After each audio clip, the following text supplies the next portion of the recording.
নমস্কাৰ মই দীক্ষিত শৰ্মা আপোনালোক সকলোকে স্বাগতম জনাইছো আজি মোৰ লগত উপস্থিত আছে বিজেপিৰ নৱনিযুক্ত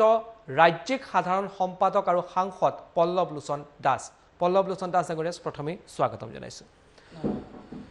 নিৰ্বাচন আহি আছে আপুনি নতুনকৈ সাধাৰণ সম্পাদকৰ দায়িত্ব লৈছে এই গোটেই বিষয়ত কথা পাতাৰ আগতে প্ৰথম এটা অনুৰোধ যি সমূহ বিষয়ত কথা পাতিম যিমান পাৰে সিমান স্পষ্টতাৰ উত্তৰ দিয়ে যাতে প্ৰথম আৰম্ভ কৰিছো আপুনি নতুন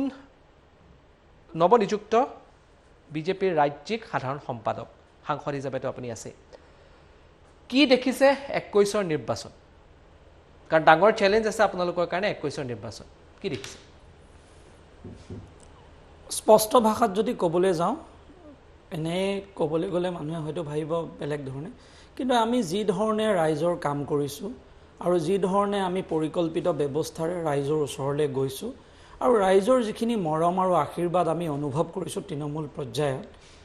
তো আমি আশা কৰিছোঁ যে আমি সংখ্যাগৰিষ্ঠতা পাম তাত কোনো সন্দেহ নাই আৰু আমাৰ আসন আগতকৈ বাঢ়িব তাত কোনো সন্দেহ নাই আৰু আমি প্ৰত্যেকটো সমষ্টিত আমি এছেছমেণ্ট কৰিছোঁ আমি চাইছোঁ আমাৰ দুখখিনিও আমি চাইছোঁ আৰু আমি পৰ্যালোচনা কৰিছোঁ আমি প্ৰত্যেকটো দিশ চালি জাৰি চাই আমি এইটো অনুভৱ কৰোঁ যে আমি খুব স্পষ্টভাৱে কোনো ইয়াত দ্বিধা নাই আমি চৰকাৰ পুনৰ গঠন কৰিবলৈ আমি সক্ষম হ'ম তাত কোনো সন্দেহ নাই হয় আপুনি কৈছে যে সকলো দিশ আপোনালোকে চালি জাৰি চাইছে কি নোটছ মই যদি আপোনাক সুধো কি পইণ্টছ যদি সুধো এটা বা দুটা কোনকেইটা বিষয় আপুনি ভাবিছে এজন সাধাৰণ সম্পাদক হিচাপে যাতে ৰাজ্যিক বিজেপিৰ বা বিজেপিয়ে নিৰ্বাচনত ভাল প্ৰদৰ্শন কৰিব ইয়াৰ পিছত আৰু কেইটামান প্ৰশ্ন আছে মই প্ৰথম এইটো সুধি লৈছোঁ প্ৰথম কথা যেতিয়া আপুনি কোনোবা এটা ৰাজনৈতিক দলৰ এগৰাকী কৰ্মী বা ৰাজনৈতিক দলৰ লগত জড়িত হয় প্ৰথমতে সেই ৰাজনৈতিক দলটোৰ ভাৱমূৰ্তি কেনেকুৱা সেইটো খুব গুৰুত্বপূৰ্ণ আৰু তাত যিসকলে নেতৃত্ব লৈছে সেই নেতৃত্ব লোৱা লোকসকলৰ প্ৰতি মানুহৰ কি ধৰণৰ আকৰ্ষণ আছে আজি আমি ভাৰতবৰ্ষত যি ধৰণে ভাৰতীয় জনতা পাৰ্টীৰ নেতৃত্ব লৈছে আমি গৌৰৱ অনুভৱ কৰোঁ যে আমাৰ মাজত প্ৰধানমন্ত্ৰী নৰেন্দ্ৰ মোদীৰ দৰে নেতা আছে অমিত শ্বাহজীৰ দৰে নেতা আছে JP নাড্ডাৰ দৰে আমাৰ নেতা আছে অসমতো সৰ্বানন্দ সোণোৱাল ডক্টৰ হিমন্ত বিশ্ব শৰ্মা ৰঞ্জিত দাসৰ দৰে নেতা আছে যিসকলক সকলো শ্ৰেণীৰ লোকে আদৰি লয় প্ৰত্যেকটো জেগাত মানুহে আৰু এই চৰকাৰখনত আপোনালোকে যদি চাই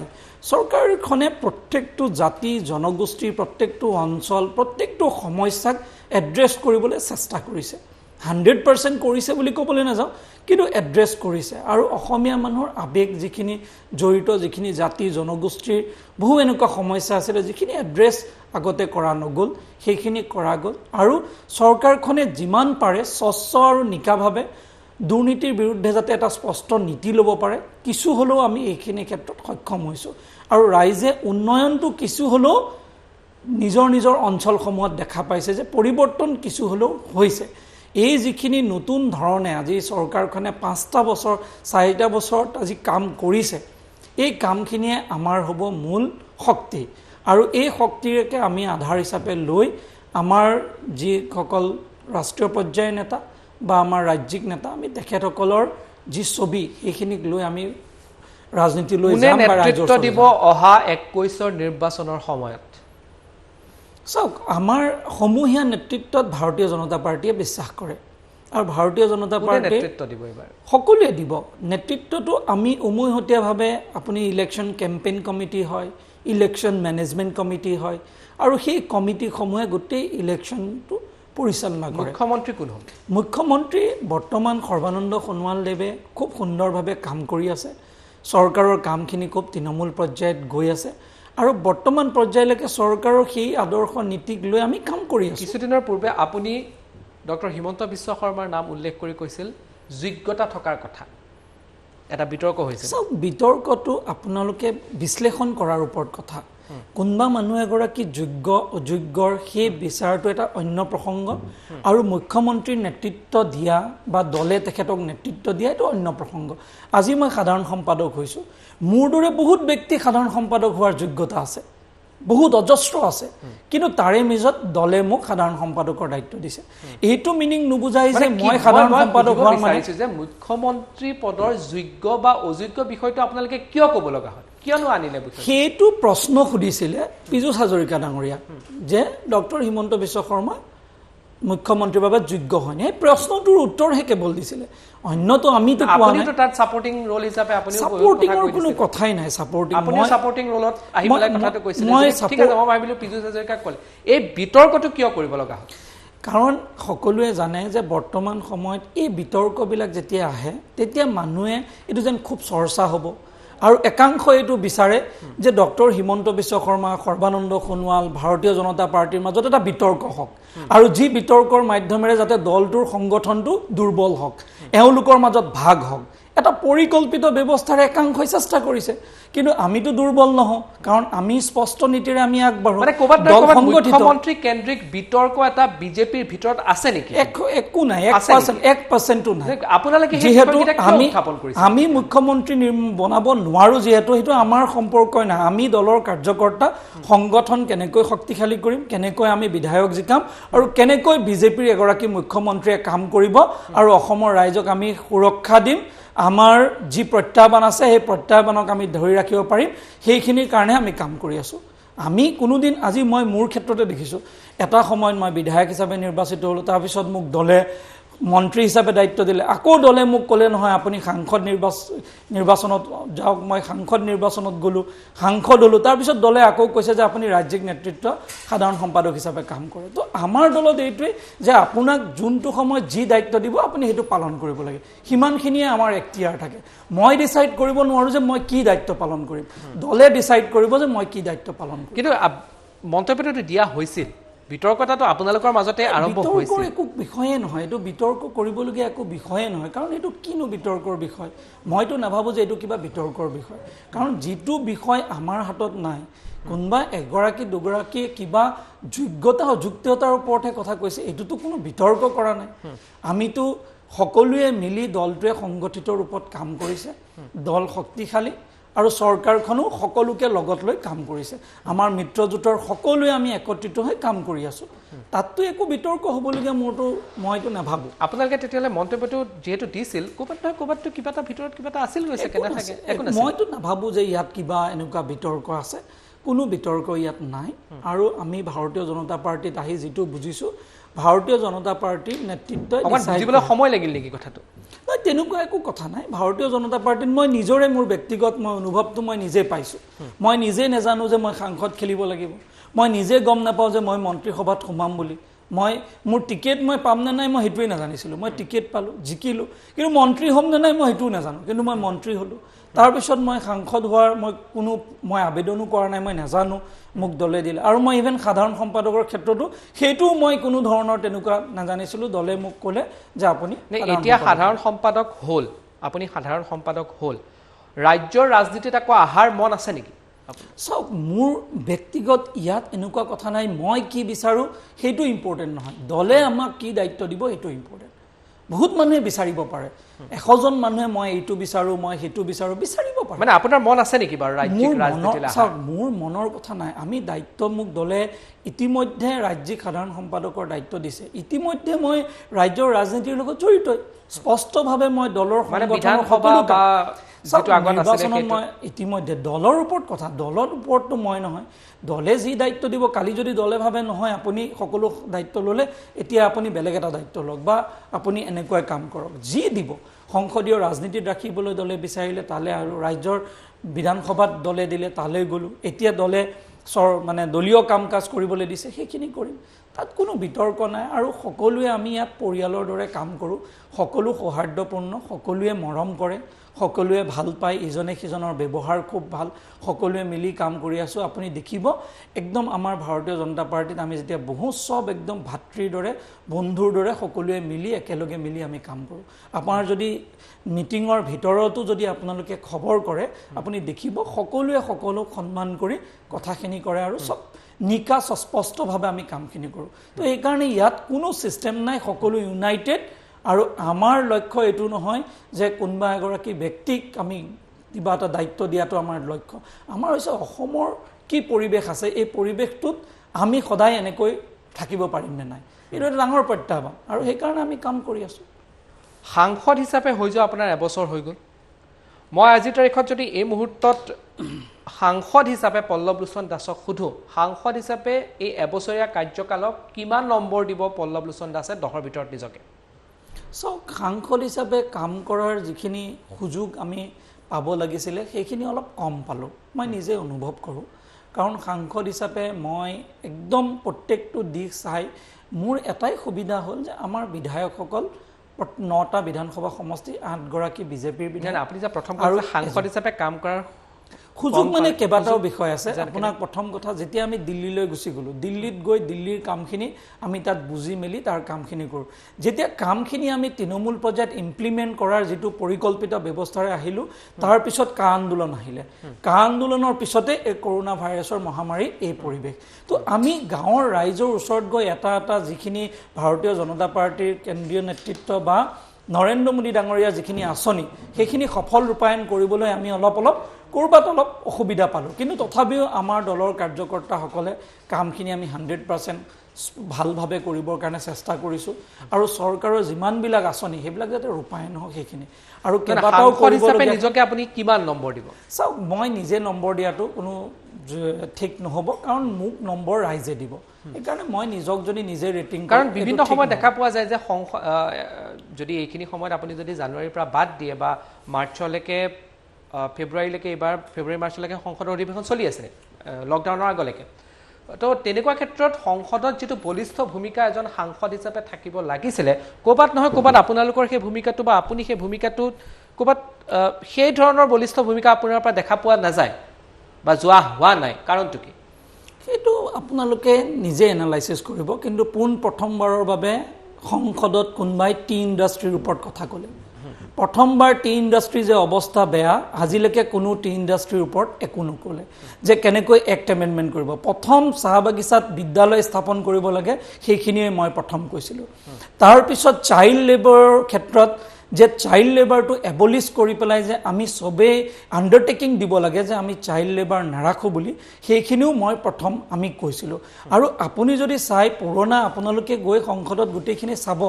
আমি কিমান কুৱেশ্যন সুধিছোঁ বা আমি কি পাৰ্টিচিপেশ্যন কৰিছোঁ, যিবিলাক আমাৰ ডিবেটবিলাক হৈছে, ডিবেটবিলাকত কি পাৰ্টিচিপেট কৰিছোঁ আপোনালোকে সেইটো গম পাব। ষ্টেণ্ডিং কমিটিত, মই লেবাৰ ষ্টেণ্ডিং কমিটিত আছোঁ। এইবাৰ নতুনকৈ লেবাৰ ৰিফৰ্মছ হৈছে। লেবাৰ ৰিফৰ্মছত আমাৰ ৰোল কি আছিলে, আমি কেনেকৈ নিজৰ ষ্টেটখনক ৰিপ্ৰেজেণ্ট কৰিছিলোঁ, নিজৰ ষ্টেটখনৰ কাম কৰিবৰ কাৰণে কি আমি তাত আমি পৰামৰ্শ দিছিলোঁ, আপোনালোকে চালে দেখিব। আৰু মই ভাবোঁ যে আমি এইকেইটা দিনত যিখিনি কথা ক'লোঁ বা যিখিনি কাম কৰিবৰ কাৰণে আমি তাত ব্যৱস্থা কৰিলোঁ বা যেনেধৰণে নিজক আমি প্ৰেজেণ্ট কৰিবলৈ চেষ্টা কৰিলোঁ সকলো সাংসদে, আগততো আপোনালোকে চালেই গম পাব। মই গোটেই প্ৰচিডিংখিনি আপোনালোকক ক'ম। এবাৰ গৈ পল্লৱলোচন দাসৰ প্ৰচিডিং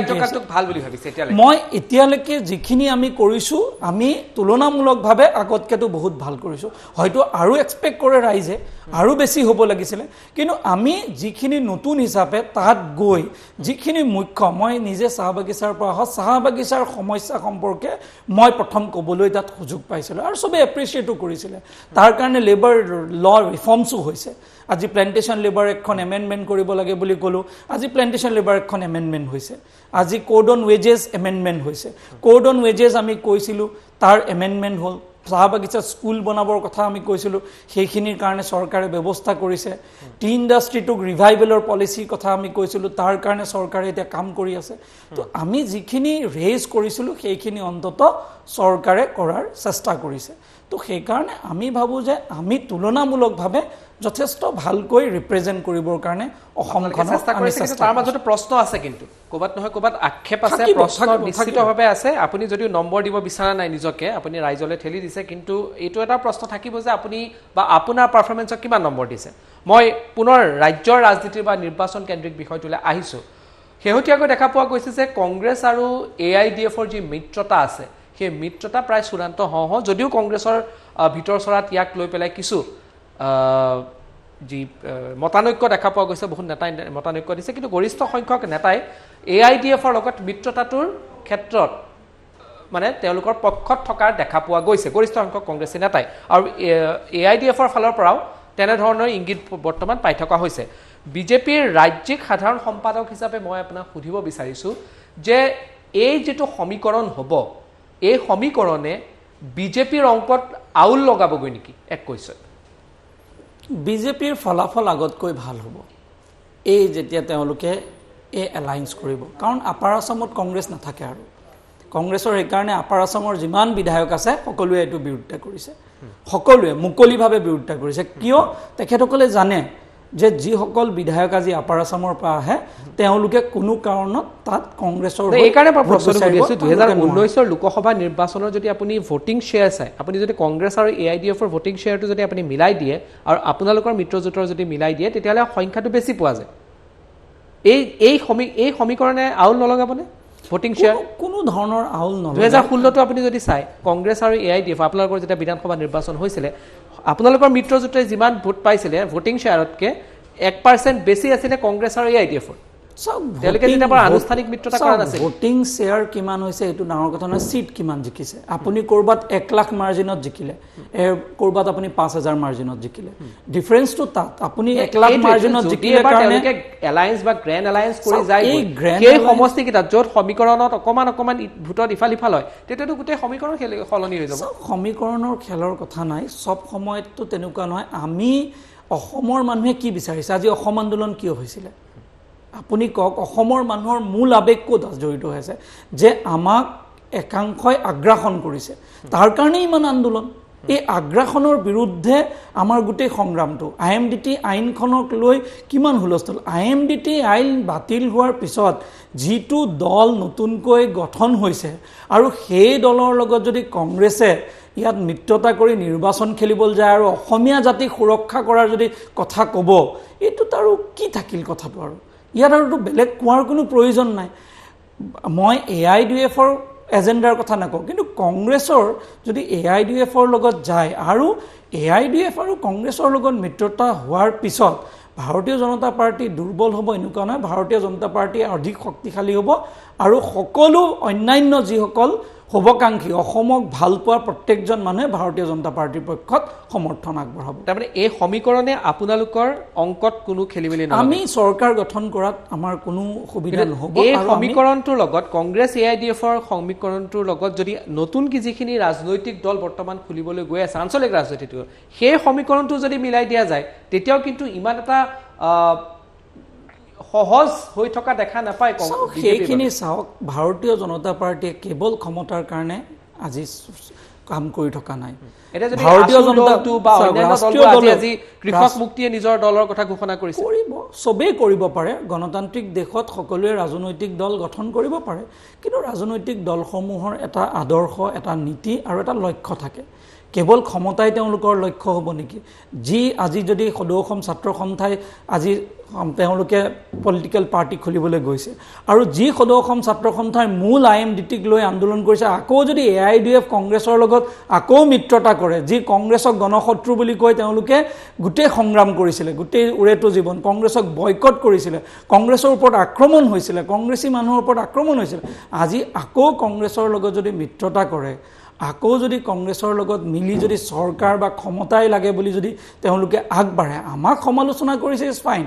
কিন্তু আজি যদি ক্ষমতাৰ কাৰণে সেই পৰ্যায়লৈ গুচি যায় তাত আৰু বুজিবলৈ কি? আপোনালোকে নিজৰ কাম কাজখিনিক ফ'কাছ কিয় নকৰে? কাৰণ আমি 100% বছৰ হৈ গ'ল। চাওক, আমিতো বেলেগৰ ওপৰত অহাই নাই। দেখা পোৱা গৈছে যে আপোনালোকৰ প্ৰত্যেকজন জ্যেষ্ঠ নেতাই হিমন্ত বিশ্ব শৰ্মাৰ পৰা আৰম্ভ কৰি সকলোৱে কৈছে যে আজমল আজমল আজমল, কিন্তু আপোনালোকে নিজৰ কামৰ কথা নকয়। আমি আজমলটোক আপোনালোকেহে বেছি ক'ৰবাত নহয় ক'ৰবাত এটা প্ৰাসংগিক বিষয় কৰি চাওক। আপোনালোকে আজমলৰ প্ৰশ্নই সুধিব নালাগে। আপোনালোকে নিউজ চেনেল কিয় নুসুধে? আপোনালোকে আজমলৰ প্ৰশ্ন আজমল নুসুধিলেই কথা শেষ। আমি ক'লোৱে যেনিবা সেইটো কাটি দিলেই শেষ। আমি ক'লে বুলি আমি এনেকুৱা বহুত কথা ৰ'ব, মই আপোনাক বুজাই দিছোঁ, মই বুজাই দি আছোঁ। চাওক, আমাৰ কথাটো হ'ল যে আজমলক আমি কেতিয়া গুৰুত্ব দিছোঁ? আমিতো কোনোদিন আজমলক গুৰুত্ব দিয়া নাই। আজমল কেন্দ্ৰিক ইছ্যু আমাৰ কেতিয়া হৈছে? কেনেকে হৈ আছে? অসমৰ ৰাজনীতিত কেনেকে আজমল প্ৰাসংগিক হৈ আছে? কংগ্ৰেছে প্ৰাসংগিক কৰিছে। কেনেকে হৈ আছে? 2006 চনত সেইখিনি সময়ত যোনেই নহওক কংগ্ৰেছক হুইজ বদৰুদ্দিন আজমল ক'লে আপোনাৰ কংগ্ৰেছ চৰকাৰ, তেতিয়া আপোনালোক কংগ্ৰেছত আছিলে, কংগ্ৰেছ চৰকাৰত আহিলে। 2011 বিধানসভা নিৰ্বাচনৰ সময়ত আজমল তেতিয়াও আছিলে। আপোনালোকৰ ফালৰ পৰা হওক বা কাৰোবাৰ ফালৰ পৰা হওক আজমল নামটো সদায় উচ্চাৰণ কৰি থকা হয়। কংগ্ৰেছৰ চৰকাৰ তৃতীয়বাৰৰ কাৰণে আহিলে 2016 নিৰ্বাচনত যেতিয়া আপোনালোক বিজেপিলৈ আহিলে তেতিয়া আপোনালোকে ক'লে যে বদৰুদ্দিন আজমলক দিছপুৰৰ পৰা 100 কিলোমিটাৰ দূৰত ৰাখিব লাগিব তেতিয়াও নিৰ্বাচনৰ পূৰ্বে বা আক্ৰমণ বা যি প্ৰচাৰ অভিযান আছিল আজমল কেন্দ্ৰিক আছিল 2021 নিৰ্বাচন বৰ্তমান আহি আছে তেতিয়াও আজমল প্ৰসংগ আপোনালোকে তো প্ৰাসংগিক কৰি তুলিছে আমাৰটো ষ্টেণ্ড ক্লিয়াৰ আমি 2016 যিটো আমি ষ্টেণ্ড আমাৰ ষ্টেণ্ড ক্লিয়াৰ আমি আজমলৰ বিৰুদ্ধে আমাৰ সংগ্ৰামখন ভাৰতীয় জনতা পাৰ্টিৰ সংগ্ৰামখনে আজমলৰ বিৰুদ্ধে আমি 100 কিলোমিটাৰ ৰেডিয়াছত আহিবলৈ নিদিওঁ বুলি ডক্টৰ হিমন্ত বিশ্ব শৰ্মাই সেই সময়ত কৈছিল আৰু সেইটো ষ্টেণ্ডত আজিও আমি আছো আপোনালোকে মন্তব্য দিব তাৰপিছত সংবাদ মাধ্যমৰ ওপৰত দুখটো আপোনালোকে যদি কয় যে আপোনালোকে প্ৰাসংগিক কৰিছে আমি কি প্ৰাসংগিক আমাৰ ষ্টেণ্ড ক্লিয়াৰ আমাৰ ডে ওৱানৰ পৰা ষ্টেণ্ড ক্লিয়াৰ যে আজমলক আমি বৰঘৰত সোমাবলৈ নিদিওঁ আমাৰ ষ্টেণ্ড ক্লিয়াৰ আমি ডে ওৱানৰ পৰা সেইটো কথা কৈ আছো যে আজি কৈছো এনেকুৱাটো নহয় আমি ডে ওৱানৰ পৰা কৈছো যে আজমলক আমি বৰঘৰত সোমাব নিদিওঁ দিছ ইজ আৱাৰ ষ্টেণ্ড আৰু এইটো ষ্টেণ্ডত আমি সদায় তাত ৰখি আছো আৰু তাৰ লগত কোনো ধৰণৰ কম্প্ৰমাইজ আমি নকৰোঁ সেইটো আমাৰ চলি আছে তো সেইটো আমাৰ 16তো সেইটো ষ্টেণ্ড আছিলে আমাৰ 19তো সেইটো ষ্টেণ্ড আছে 21তো ষ্টেণ্ড হ'ব 25তো হ'ব যিমান নিৰ্বাচন হ'ব আমাৰ সেইটো ষ্টেণ্ড কণ্টিনিউ থাকিব তাত কোনো নাই আমি আমাৰ অৰুণোদয় আমিতো ৰাইজৰ ওচৰত গৈ পেলাই আমি ৰাইজৰ লগত যেতিয়া মিটিং কৰিবলৈ গৈছো আমি অৰুণোদয় আঁচনিৰ কথা কৈছো আমি মেডিকেল কলেজ বনোৱাৰ কথা কৈছো আমি ইউনিভাৰ্চিটি বনোৱাৰ কথা কৈছো আমি ৰাস্তা বনোৱাৰ কথা কৈছো আমি ফ্লাইঅভাৰ বনোৱাৰ কথা কৈছো আমি উন্নয়নটোহে আমাৰ লক্ষ্য আমাৰ এজেণ্ডা হৈছে উন্নয়ন আমি লগতে আমি কৈছো যে আজমলৰ দৰে ব্যক্তিয়ে যাতে কালি আহি আমাৰ মন্ত্ৰী বা আমাৰ ঘৰত সোমাব নোৱাৰে তাৰ কাৰণেও আমি কাম কৰিম আমি একেলগে উন্নয়নো লৈ যাম আৰু আমি আমাৰ অসমীয়া জাতিৰ সংস্কাৰ সংস্কৃতিকো সংৰক্ষণ কৰাৰ কাৰণেও ভাৰতীয় জনতা পাৰ্টিয়ে কাম কৰিব এইটোত আমাৰতো স্পষ্ট নীতি আৰু আমি উন্নয়নমূলক কাম যদি আপোনালোকে চাব যে কি কি কাম যোৱা 4 বছৰত কৰিছে আপোনালোকে তুলনা কৰক 15 ইয়াৰ্ছ কংগ্ৰেছে কি কি কাম কৰিলে আৰু এই 4.5 বছৰত বিজেপিয়ে কি কাম কৰিলে মানুহে গম পাই যাব আপোনালোকে চালেই হ'ল এইটো যে আমাৰ উন্নয়নৰ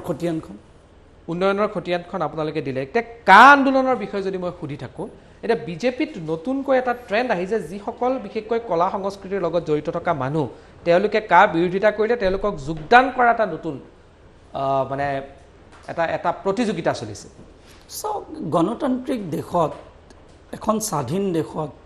কোন ব্যক্তিয়ে কোন ৰাজনৈতিক দলৰ লগত জড়িত হ'ব কোন ৰাজনৈতিক দলৰ লগত থাকি তেওঁ ৰাজনৈতিক বা সামাজিক কাম কৰিব সেইটো ব্যক্তিগৰাকীৰ নিজৰ সিদ্ধান্তৰ ওপৰত নিৰ্ভৰ কৰে আজি যদি কোনোবা ব্যক্তিয়ে আহি ভাৰতীয় জনতা পাৰ্টিত যোগদান কৰি ৰাইজৰ সেৱা কৰিবলৈ আশা কৰিব তো ডেফিনেটলি আমি আদৰণি জনাম কাৰণ যিসকল লোক সেয়া চব আমাৰ পৰিয়ালৰ লোক তেখেতসকল আমাৰ মাজত আহি যদি যোগদান কৰিবলৈ কালি আপুনিও আহি পেলাই কয় যে ভাৰতীয় জনতা পাৰ্টিত যোগদান কৰি কাম কৰিম আমি কম মোষ্ট ৱেলকাম আহক কাম কৰোঁ একেলগে আমাৰ লক্ষ্যটো মই কৈছোঁ মই কথাটো এটা উদাহৰণ হিচাপে কৈছোঁ মই উদাহৰণ হিচাপে কৈছোঁ আপুনি সাংবাদিকতাৰ বহুত সাংবাদিকেতো ৰাজনীতি কৰিছে এনেকুৱাতো নহয় যে কোনো সাংবাদিকে ৰাজনীতিয়ে কৰা নাই সাংবাদিকে বহুত কৰিছে তো আমাৰ কথা হ'ল যে কোনবাই যদি আমাৰ দলৰ আদৰ্শ নীতি ভাল পায় আমাৰ লগত কাম কৰিবলৈ আগ্ৰহ প্ৰকাশ কৰে আমি তেখেতক আদৰণি জনাম আৰু তেখেতক লগত লৈ কৰিম তেওঁ হয়তো কা আন্দোলন কৰিব পাৰে হয়তো জাতীয় সংগঠনত জড়িত থাকিব পাৰে বা অন্যান্য কোনোবা কংগ্ৰেছ দলতো আছে বহুত মানুহ কোনোবা BPF দলতো আছিলে কোনোবা অন্যান্য সামাজিক অনুষ্ঠানৰ লগত জড়িত আছিলে কোনোবা যদি আহে আমি তেওঁলোকক লগত লৈ আমি কাম কৰিম আমাৰতো সকলোকে লগত লৈ আমি প্ৰাৰ্থিত্ব দিয়াৰ ক্ষেত্ৰত কি এবাৰ হ'ব প্ৰাৰ্থিত্ব দিয়াৰ ক্ষেত্ৰত কি বিষয়কিটা কোৱা প্ৰাৰ্থিত্ব কেন্দ্ৰিক বিষয়সমূহ এতিয়া আমাৰ মাজত চৰ্চা হোৱা নাই টিকেট কাটা হ'ব নেকি সেই সম্পৰ্কে কোনো ধৰণৰ কেন্দ্ৰীয় নেতৃত্ব বা ৰাজ্যিক নেতৃত্বই আলোচনা কৰা নাই আমি কেৱল সবৰে ভাল বুলি কৈছে আপোনালোকে কিবা এটা সাৰ্ভে কৰিছে আমি চাই আছো যে এই যিখিনি ছমাহ আছে এই ছমাহত আমাৰ যিখিনি অৰুণোদয় আঁচনিখন আছে বা অন্যান্য চৰকাৰৰ যিমানখিনি আঁচনি আছে সেইখিনি আমি কেনেকৈ ফলপ্ৰসূ তৃণমূল পৰ্যায়ত ৰূপায়ণ কৰিব পাৰোঁ আমাৰ যিমানখিনি ৰাস্তা ক'ৰবাত ৰৈ গৈছে সেইখিনি কেনেকৈ বনাব পাৰি যায় আমাৰ যিখিনি আধৰুৱা কাম কমপ্লিট হোৱা নাই সেইখিনি আধাৰশিলা কৰা হৈছে উদ্বোধন হোৱা নাই সেইখিনি আমি কমপ্লিট কৰিব বিচাৰিছোঁ আমাৰ লক্ষ্য যে আমি 6 মাহৰ ভিতৰত আমাৰ উন্নয়নমূলক কামখিনি আমি যাতে ৰাইজৰ ওচৰত উৎসৰ্গা কৰিব পাৰোঁ সেইখিনি আমি চেষ্টা কৰি আছোঁ আৰু সেইটোৱে আমাৰ এতিয়া প্লান তাৰ পিছত যেতিয়া নিৰ্বাচন কেন্দ্ৰিক বিষয়সমূহ আহিব তেতিয়া চৰ্চা হ'ব তাৰ পিছত কেনেকৈ দলে ষ্ট্ৰেটেজি ল'ব দলে কোনটো কি কৰিব কি হ'ব কি নহ'ব বহুত প্ৰসংগ আছে এই প্ৰসংগ কেনে প্ৰাৰ্থীক এবাৰ অগ্ৰাধিকাৰ দিয়া হ'ব নতুন মুখ নে পুৰণা নতুন পুৰণাৰ বুলি কথা নহয় যিসকলে খুব কষ্ট কৰি কাম কৰিব পাৰে বা যিসকলে অলপ ৰাইজৰ প্ৰতি দায়বদ্ধ হৈ কাম কৰিব সেইখিনি আমাৰ প্ৰায়োৰিটি নৰ্মেল প্ৰায়োৰিটি ইলেকশ্যনৰ পাছত যদি আকৌ মানে প্ৰশ্নটো সুধিছোঁ নিৰ্বাচন হ'ল বা আপোনালোকৰ যদি চৰকাৰ গঠন হয় আকৌ মন্ত্ৰিত্ব হ'বলৈ আগবাঢ়িব নেকি যদি আশা কৰে মই আপোনালোকক কৈছোঁ যে মোৰ ব্যক্তিগত ইচ্ছা বা ব্যক্তিগত কথাৰ ইয়াত কোনো গুৰুত্ব নাই কাৰণ মই কি ইচ্ছা কৰোঁ সেইটো ইম্পৰ্টেণ্ট নহয় দলে কি ইচ্ছা কৰে এইটো বেছি ইম্পৰ্টেণ্ট যদি দলে যদি কয় যে দলৰ মই আজিলৈকে দলে আজি ভাৰতীয় জনতা পাৰ্টীয়ে মোক যিমানখিনি দিছে মই নতুনকৈ আহিছোঁ 2015 চনত আহি আজি যিখিনি মোক দলে দিছে মই ইমানখিনি পাবলৈ সক্ষম হৈ গৈছোঁ দলে মোক ইমানখিনি মৰম ইমানখিনি সুবিধা দিছে সেয়া এমএলএ হ'লো মন্ত্ৰী হ'লো সাংসদ হোৱাৰ পিছত এটা জেনেৰেল ছেক্ৰেটাৰী হ'ল সেয়া মোক ইমানখিনি দলে দিছে মই আকৌ দলক কিবা কোৱাৰ মোৰ কি কম মই দলক ক'বলৈ একো প্ৰয়োজনেই নাই দলে মোক ইমানখিনি দিছে সেইকাৰণে দলেও ভৱিষ্যতে যি দায়িত্ব দিব আমি কৰিম কিন্তু তেনেকুৱা কোনো হাবিয়াস নাই মই এই বয়সত যিখিনি পাইছোঁ মোৰ কাৰণে মানে মই কি ক'ম মই এইটো কাক কৃতজ্ঞতা জনাম ভগৱানক কৃতজ্ঞতা জনাইছোঁ মোৰ দলৰ জ্যেষ্ঠসকলক কৃতজ্ঞতা জনাইছোঁ মোক ইমানখিনি মৰম কৰাৰ বাবে সকলোকে ধন্যবাদ জনাইছোঁ আমাৰ মুখ্যমন্ত্ৰীক ধন্যবাদ জনাইছোঁ আসনৰ ক্ষেত্ৰত যদি মই সুধোঁ এই মুহূৰ্তত ৰাজ্যিক সাধাৰণ সম্পাদকজনে কিমানটো ফিগাৰ মানে কিমান সংখ্যাটো কোনখিনিলৈকে দেখি আছে চাওক আমি একদম তেনেকৈ এনালাইচিছ এতিয়ালৈকে কৰা নাই যে একদম এইটো সমষ্টি বা আপোনাৰ ব্যক্তিগত এনালাইচিছতকৈ আমি সাংগঠনিক আৰু আমাৰ যিখিনি প্ৰচেছ সেইখিনি এতিয়া আমাৰ আৰম্ভ হ'ব আমি এতিয়া দায়িত্ব লৈছোঁ চাহ জনগোষ্ঠী এবাৰো বিজেপিৰ লগত থাকিব বুলি আপুনি আশ্বস্ত কোনো ডাউট নাই ইয়াত কোনো ডাউট নাই আপুনি যোৱাবাৰ যদি কোনোবা মানুহে বেলেগ দলক সমৰ্থন কৰিছিলে এইবাৰ আপোনালোকে দেখিব সেইখিনি জেগাটো আমি পাম কাৰণ কংগ্ৰেছৰ লগত তুলনা কৰি মানুহে দেখিছে আজি চাহ বাগিচাৰ মানুহৰ কাৰণে যিখিনি কাম আজি ভাৰতীয় জনতা পাৰ্টীয়ে কৰিছে এইটো মানুহে কেতিয়াও কল্পনা কৰা নাই যে 4.5 বছৰত ইমানখিনি কাম আৰু বহুত কাম আছে কৰিবলৈ এনেকুৱা নহয় যে কিন্তু মানুহৰ এটা বিশ্বাস আছে যে যিটো দলে আজি চাহ বাগিচাৰ ভিতৰত PWD ৰাস্তা সোমোৱাইছে আজি স্কুল বনাবলৈ চেষ্টা কৰিছে আজি চাহ বাগিচাৰ ঘৰসমূহ নিৰ্মাণ কৰাৰ চেষ্টা কৰিছে চাহ বাগিচাত আজি ধন পুৰস্কাৰ মেলাৰ জৰিয়তে সহযোগী মানুহক ফাইনেন্সিয়েল ছাপোৰ্ট কৰিছে তাৰ ওপৰত চৰকাৰৰ যিমানবিলাক আঁচনি চব 100% ৰূপায়ণ কৰিবলৈ চেষ্টা কৰিছে আজিৰ যিটো পৰিৱেশ চাহ বাগিচাত এইটো আমি ভৱিষ্যত দিনতো আমি বৰ্তাই লৈ যাম আমাৰ যিখিনি চাহ বাগিচাৰ সমাজখনক কণ্ট্ৰিবিউট কৰা বহুত মানুহ মাংৰি মেম হেৰাই গ'ল তেওঁ শ্বহীদ আছিলে আজি দয়াল দাস পানিকা মংগল কুৰ্কু বিজু বৈষ্ণৱ এইবিলাক মানুহ হেৰাই গ'ল 42ৰ আন্দোলনৰ শ্বহীদ আছিলে মানুহ পাহৰি পেলালে সেইসকল মানুহক ৰিষ্টাব্লিছ কৰিবলৈ বিজেপি চৰকাৰে চেষ্টা কৰিলে আৰু সংখ্যালঘু যিসকল আছে তেওঁলোকৰ ক্ষেত্ৰত ৰাজ্যিক সাধাৰণ সম্পাদকজনে কি ভাবে সংখ্যালঘু ভোট এবাৰ আপোনালোকলৈ আহিব নেকি মোৰ বিশ্বাস আছে যে সংখ্যালঘু মানুহৰ উপলব্ধি হৈছে যে আমি যি ধৰণে যেতিয়া আমি লাইটৰ কানেকশ্যন দিছোঁ সংখ্যালঘুৰ জেগাটো আমি দিছোঁ ভোট আমি পোৱা নাই কিন্তু সংখ্যালঘু জেগাটো লাইট জ্বলিছে আমি বিনামূলীয়া পঢ়াৰ ব্যৱস্থা কৰিছোঁ সংখ্যালঘু মানুহে পাইছে আপুনি যদি চাউল আমি দিছোঁ বিনামূলীয়া আপুনি সংখ্যালঘু মানুহে পাইছে অটল অমৃত যদি দিয়া হৈছে সংখ্যালঘু মানুহে পাইছে য'ত আমি এটাও ভোট পোৱা নাই কিন্তু আমি কতো ডিছক্ৰিমিনেট কৰা নাই এটা আঁচনি এনেকুৱা নাই যিটো আঁচনিত কোনোবাই আজি আহি ওলাই ক'ব পাৰে যে না আমি সংখ্যালঘু হোৱাৰ কাৰণে আমাক ডিছক্ৰিমিনেট কৰিছে সেইটো কোনো ক'ব নোৱাৰে আজি আৰু আমি এনেকুৱা একো কাম কৰা নাই যিটো সংখ্যালঘু মানুহে বেয়া পাব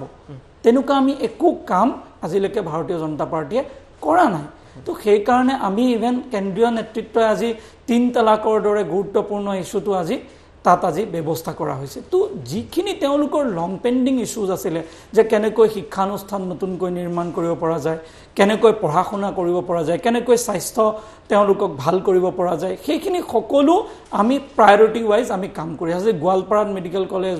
সেইখিনি কৰিবৰ কাৰণে আমিতো চোৱা নাই যে ইয়াত আমি মেডিকেল কলেজ নিদিওঁ বা ইয়াত এডুকেশ্যনেল ইনষ্টিটিউট নবনাওঁ সকলোখিনি সমান স্তৰত আমি কৰিছোঁ সেইকাৰণে আমাৰ বিশ্বাস সংখ্যালঘু ৰাইজে এইবাৰ চাগে নিশ্চয় অনুভৱ কৰিব আৰু এইবাৰ ভাৰতীয় জনতা পাৰ্টিক উন্নয়নৰ স্বাৰ্থত সমৰ্থন কৰিব বুলি আমাৰ বিশ্বাস হয় মোৰ অন্তিম প্ৰশ্ন আপোনালোকে 2016ত শ্লোগান দিছিল শৰাইঘাটৰ শেষ ৰণ আৰু কিছু সময়ৰ পূৰ্বে আপুনি ক'লে যে আজমল যি প্ৰসংগ আছে আজমল যেতিয়ালৈকে থাকিব সেই যুদ্ধ আপোনালোকৰ চলি যাব এইবাৰো শৰাইঘাটৰ শেষ ৰণেই হিচাপে আগবাঢ়িব নে কি চাওক আজি অসমৰ যিটো ৰাজনৈতিক প্ৰেক্ষাপট আৰু অসমৰ যি ধৰণৰ পৰিৱেশ এই পৰিৱেশত যদি আমি এইটোক এটা যুদ্ধকালীন ব্যৱস্থাৰে যদি নলওঁ আমাৰ ৰণৰ দৰে আজি এবাৰ যদি কিবা কাৰণত আজমল বৰঘৰত সোমাই গ'ল আপুনি আৰু যুগ যুগান্তৰলৈকে উলিয়াই আনিব নোৱাৰে থাকি যাব আৰু তাৰপিছত এটা এনেকুৱা দিন আহিব যিটো সময়ত আপুনি আমি সকলো বাহিৰত থাকিম তো সেই দিনটো কেতিয়াও যাতে অসমীয়া মানুহৰ ক্ষেত্ৰত আমি চাবলৈ নাপাওঁ তাৰ কাৰণে আমি প্ৰত্যাহ্বান লৈছোঁ আৰু তাৰ কাৰণে আমি কাম কৰিম আমি কোনোদিন নিবিচাৰোঁ যে কোনোবা দিনা গৃহমন্ত্ৰী হওক আজমলৰ কোনোবা দলৰ ব্যক্তি কোনোবাই গৈ পেলাই শিক্ষামন্ত্ৰী হওক কোনোবা স্বাস্থ্যমন্ত্ৰী হওক গৈ আমাৰ সেইখিনি মানুহে গৈ পেলাই তেখেতসকলৰ ওচৰত হাত পাতিব তেনেকুৱা এটা পৰিৱেশ হোৱাটো আমি কেতিয়াও নিবিচাৰোঁ আৰু তাৰ কাৰণে যি সংগ্ৰাম আমি কৰিব লাগে আমি কৰিম অনাগত দিনত 21ত বা তাৰ পাছত পল্লৱলোচন দাস কি ৰূপত দেখা পোৱা যাব দলৰ এগৰাকী সাধাৰণ কাৰ্যকৰ্তা হিচাপে থাকিম দলে যি দায়িত্ব হৈ থাকিব কেন্দ্ৰীয় মন্ত্ৰী হ'বলৈ মন আছে গৈ নেকি চাওক মনৰ কথা একো নাই মই আজি চাহ বাগিচাৰ একদম বাগিচাৰ এটা কোৱাৰ্টাৰৰ পৰা মোৰ দেউতাই সাধাৰণ কৰ্মচাৰী আছিলে তাৰ পৰা দেউতাই খুব কষ্ট কৰি পঢ়ালে তাৰ পৰা মোৰ আজি ইয়ালৈকে আহিছে মোৰ লগৰবিলাককো যদি সোধা যায় মোৰ বন্ধু বান্ধৱ মোৰ পৰিয়ালৰ মানুহকো সোধা যায় কোনো কল্পনা কৰা নাছিলে যে মই আজি এই পৰ্যায়ত আহিম বা এনেকুৱা পৰ্যায়লৈ দল এটাই সপোন আছে নাই মই সুধিছোঁ সপোন আছে সপোনটো এটা অন্য প্ৰসংগ কিন্তু আজি দলে তেনেকুৱা ক'বলৈ যালে সেইটো খুব ভাল কথা নহ'ব যি দলে আজি ইমান মৰম কৰিছে আজি ইমানখিনি মোক দিছে এতিয়া যদি মই আৰু এটা কথা ক'ম যে মই এইটো হ'ব বিচাৰোঁ এইটো মই দলটোৰ প্ৰতি কৰা অন্যায় হ'ব সেইকাৰণে মই এইখিনি কথা কৈ দলৰ জ্যেষ্ঠসকলক দুখ দিব নিবিচাৰোঁ তেওঁলোকে বহুত মৰম কৰিছে আৰু এইখিনি মৰম তেওঁলোকে যিখিনি দেখাইছে তাৰ কাৰণে মই তেওঁলোকৰ ওচৰত কিমান পাৰ্চেন্টেজ আপুনি এই মুহূৰ্তত নিজকে দিব বা দলৰ হিচাপত দিব যে 21ত পুনৰ দিছপুৰ দখল কৰিব বিজেপি সন্দেহ নাই আপুনি কিমান পাৰ্চেন্টেজ কিমান দিব আপোনালোকে প্ৰত্যক্ষ দিব 100% 100তকৈ যদি অলপ বেছি পাৰ্চেন্ট আছে তাতো আমি কাম কৰিম দিন ৰাত আমি একাকাৰ কৰি কাম কৰিম কাৰণ আমাৰ লক্ষ্য হৈছে আমি আমাৰ সুৰক্ষাটো ৰাখিব লাগে কাৰণ আমাৰোতো ল'ৰা ছোৱালী আছে তেওঁলোকৰ কালি সুৰক্ষাটো বহুত ইম্পৰ্টেণ্ট কথা সেইকাৰণে আমি আমাৰ পৰিয়ালৰ মানুহখিনি যাতে সুৰক্ষিত হৈ থাকে তাৰ কাৰণে আমি চেষ্টা কৰিব লাগিব আৰু দলে আজি এইটো এটা সুযোগ দিছে এই সময়ত যদি মই মোৰ নিজৰ মাতৃভূমিৰ কাৰণে কামখিনি নকৰিম ৰাজনৈতিকভাৱে এইখিনি সুবিধা পাইছে এতিয়া যদি মই নকৰিম এই বয়সত নকৰিম মই কেতিয়া কৰিম সেইকাৰণে এইটো মোৰ হাই টাইম সেইকাৰণে মই মেক্সিমাম 100%তকৈ বেছি দিবৰ কাৰণেও মই চেষ্টা কৰিম হয় পল্লৱলোচন দাস ডাঙৰীয়া ধন্যবাদ জনাইছোঁ আপুনি টাইমিটৰ আমাৰ ষ্টুডিঅ'লৈ আহিলে আৰু আপুনি সবিশেষ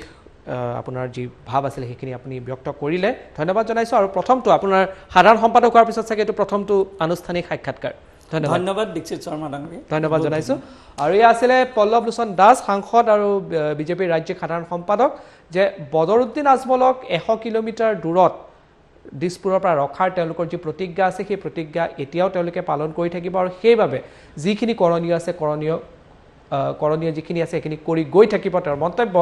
নিজৰ প্ৰসংগত মন্তব্য যে দলেহে তেওঁৰ ভৱিষ্যত নিৰ্ণয় কৰিব তেওঁৰ নিজৰ আশা এই সন্মুখত যদিও কিবা আছে খোলাকে মিডিয়াৰ আগত বা আমাৰ আগত কোৱা নাই কিন্তু দললৈ ঠেলিলে যে দলেহে তেওঁৰ ভৱিষ্যত নিৰ্ণয় কৰিব টাইম মিটৰ বিশেষ অনুষ্ঠানৰ পৰা মই ডিকেট শৰ্মাই বিদায় লৈছোঁ ধন্যবাদ নমস্কাৰ